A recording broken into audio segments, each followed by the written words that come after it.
Wave optics, ये chapter की शुरुआत करते हैं। वेव ऑप्टिक्स, जैसे कि नाम में आप देख सकते हैं कि ऑप्टिक्स, ऑप्टिक्स माने क्या, लाइट, रिलेटेड टू लाइट ये वर्ड है यहाँ पे। वेव मतलब क्या, wave, wave, wave, light as a wave, ऐसा ही कुछ अभी इस चैप्टर में सब एक्सप्लेनेशन है, वही हम देखते हैं कि ये लाइट एज अ वेव क्या है, ये अभी हम समझने की कोशिश करते हैं। ओके, तो इसकी शुरुआत कहाँ से होती है, आर डिस्कार्ड्स। आर डिस्कार्ड्स एक साइंटिस्ट थे जिन्होंने 1636 में सबसे पहले बताया कि लाइट एक पार्टिकल नेचर है, लाइट एक पार्टिकल नेचर है।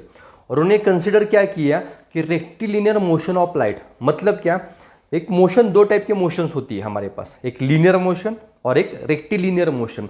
लीनियर मोशन मतलब क्या रहता है, जो कि सीधा ही जा रहा है लेकिन किसी भी डायरेक्शन से, लेकिन वो सीधा ही जा रहा है, इसको हम लीनियर मोशन कहते हैं। Okay, as a car, explanation के लिए हम समझते हैं कि कार अगर रास्ते से इधर उधर ऐसे जा रही है, थोड़ा सा लेफ्ट जा रही है, राइट जा रही है, लेकिन वो सीधे डायरेक्शन में अगर वो कार जा रही है तो उसको लीनियर मोशन ऑफ कार कह सकते हैं। और रेक्टिलिनियर मोशन मतलब क्या, बंदूक की गोली, जैसे बंदूक की गोली सीधे डायरेक्शन में जाती है, बीच में कुछ भी आए लेकिन वो सीधा ही जाता है, उसको कहते हैं रेक्टिलिनियर मोशन। तो उन्होंने यहाँ पे कंसिडर क्या किया आर डिस्कार्ड्स ने, कि लाइट एक रेक्टिलिनियर मोशन में, मतलब सीधे ही जाती है, और वो एक पार्टिकल नेचर है। पार्टिकल मतलब ऐसे छोटे छोटे कण, वो बाय नेचर छोटे छोटे कण है, और जो कि एक कण है ऐसे सीधे सीधे सीधे सीधे सीधे सीधे डायरेक्शन में जाते हैं। इतना आर डिस्कार्ड्स ने हमें बताया। उसके बाद क्या हुआ, न्यूटन आ गए। ओके, तो न्यूटन ने उसके ऊपर और एक्सपेरिमेंट लाइट के ऊपर करने के बाद न्यूटन ने उसने अपने खुद की एक थ्योरी बनाई, जो कि उन्होंने 1666 मतलब 1666 को उन्होंने अपनी थ्योरी लाइट के बारे में बताई, जो कि क्या है, उन्होंने सबसे पहले बताया कि light made of a particles. उन्होंने भी सेम चीज बताई कि light made of a particles called corpuscles. सिर्फ उन्होंने उस पार्टिकल को अभी न्यूटन ने क्या, कॉर्पस्कल्स करके नाम दे दिया। तो हमें एग्जाम में सेम क्वेश्चन क्या आता है, एक्सप्लेन न्यूटन्स कॉर्पस्कल्स थ्योरी, ऐसा क्वेश्चन हमें एग्जाम में आता है कि कॉर्पस्कल्स थ्योरी क्या है वो एक्सप्लेन कीजिए। तो सबसे पहले हमें पता होना चाहिए कि ये न्यूटन्स ने बताई हुई थ्योरी, जिसको हमने कॉर्पस्कल्स थ्योरी करके नाम दिया है। तो उसको कॉर्पस्कल्स क्यों नाम दिया, क्योंकि न्यूटन ने उसी पार्टिकल्स को कॉर्पस्कल्स नाम दिया हुआ है। समझ में आ रहा है कि light is made of a particle, उसी पार्टिकल को कॉर्पस्कल्स कहते हैं। अगली चीज उसने बताई, corpuscles are elastic, hard, massless, different size and shapes. Corpuscles are elastic है। इलास्टिक माने क्या, जो कि लाइट ऑफ रिफ्लेक्शन है। रिफ्लेक्शन मतलब हमने देखा हुआ है कि लाइट ऐसे एक एंगल में आती है, उसी एंगल में रिफ्लेक्ट होती है, जो कि हमने पिछले स्टैंडर्ड में 11th हो और 10th में भी देखा हुआ है। लाइट ऑफ रिफ्लेक्शन क्या है, रिफ्रैक्शन क्या है। तो वही ये जो रिफ्लेक्शन ऑफ लाइट है, एक एंगल में लाइट आती है और उसी एंगल में लाइट जाती है, वो हम ड्यू टू इलास्टिक नेचर से उसने एक्सप्लेन किया। ओके, न्यूटन ने क्या एक्सप्लेन किया कि लाइट का रिफ्लेक्शन, उसका जो पार्टिकल है उसमें जो इलास्टिक नेचर है उसकी वजह से रिफ्लेक्शन हो पा रहा है। ओके, पार्टिकल्स हार्ड है, मासलेस है, उनका कोई वेट नहीं है।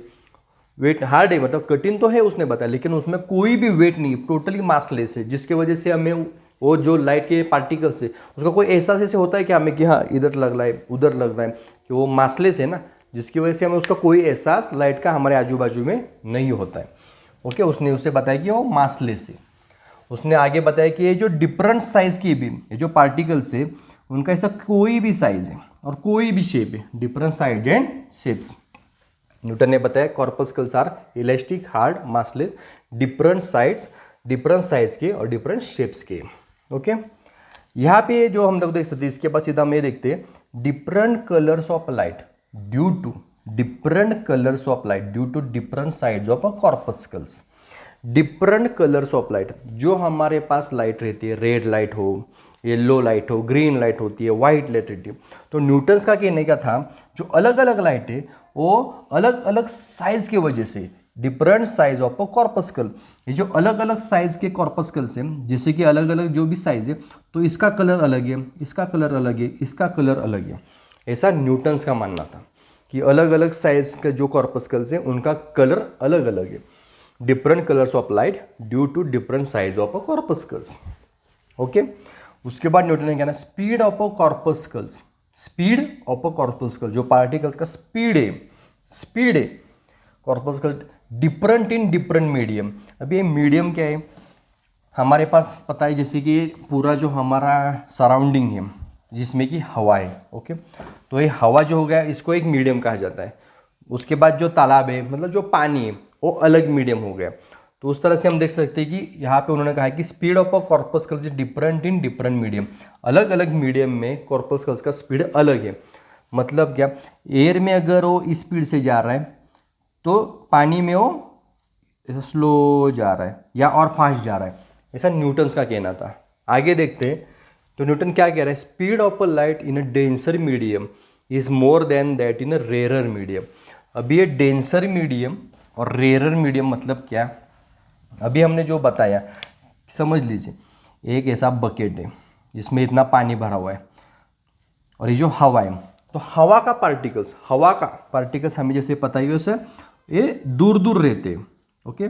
जो पानी है उसके पार्टिकल्स ऐसे एक दूसरे को पूरी तरह से चिपक के रहते हैं, उससे से मिल के पानी बन जाता है, ओके। तो यहाँ पे न्यूटन का कहना है speed of a light in a denser medium. Denser, ये जो पानी रहता है ना उसी को हमने नाम दिया है डेंसर मीडियम, ओके।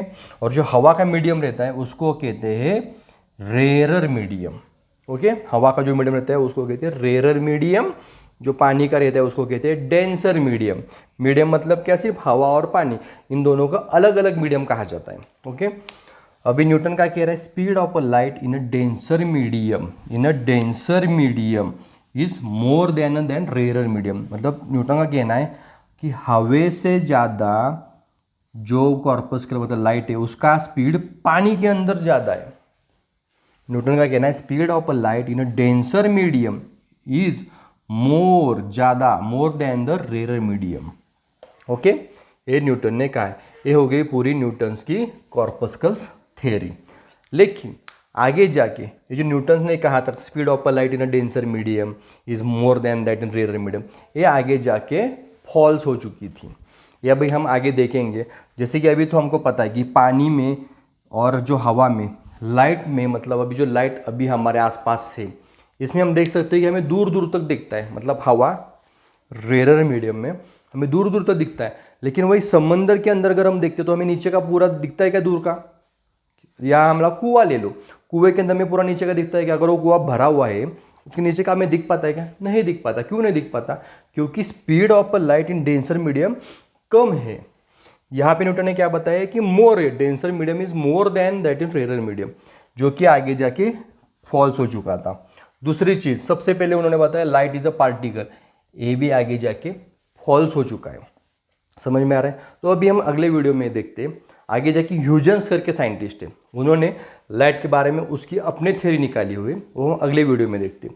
अभी के लिए आप यहाँ पे देख सकते हैं कि न्यूटन कॉर्पस्कल थ्योरी में हमें इतना टॉपिक लिखना है अगर ये एग्जाम में आता है तो, ओके। Thank you.